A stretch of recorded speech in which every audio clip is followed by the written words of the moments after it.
Bonjour, alors toujours très content de parler ensemble des mots, et toujours en fonction de la centaine de mots ici, dans donc 100 mots latins pour bien écrire 1000 mots français.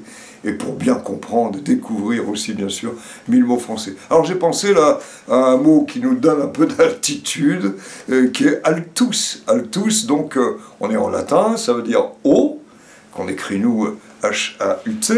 Ça nous donne aussi, en partant du verbe allo, A-L-O, pas avec deux L, le fait de élever. Et altus, c'est l'adjectif qui a été fait sur le verbe de élever, allo. Alors, mine de rien, on en a pas conscience, mais il y a des belles formules latines qu'on peut encore sortir dans un repas, ça fait très bien.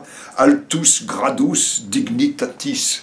Et là, ça veut dire un haut degré d'honneur. Bon, on le voit bien, les honneurs, le sens figuré de l'altitude est là. Alors, sens figuré, on comprend bien qu'au-delà du mot altitude, il y a altesse, hein, son altesse, il y a altier. Il y a plus récemment, là on est en 1922, l'altimètre, pour mesurer évidemment l'altitude. Et puis, montons encore plus haut du côté des nuages, l'altostratus. Et puis un avion qui peut atterrir sur un altiport. Hein, on voit très bien comment sur cette racine, bon nombre de mots se sont installés. Et puis il y a finalement ex qui veut dire en dehors, et on va avoir exaltation, et on voit bien que c'est encore plus haut, être vraiment très élevé.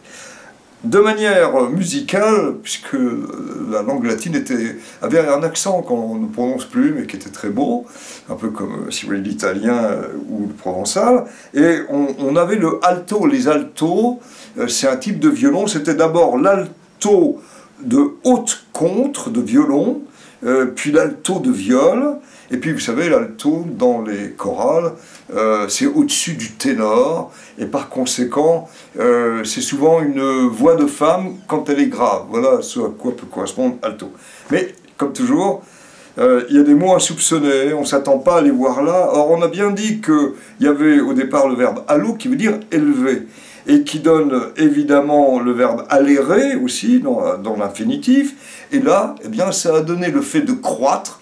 Et c'est de là qu'est venu, en passant par le latin, en déformant un peu les choses qui étaient adolescere, c'est le mot adolescent, et le mot adulte. Adolescent parce qu'il ne cesse de croître, et puis l'adulte, bon, ça y est, il a grandi, mais enfin, c'est le résultat quand même.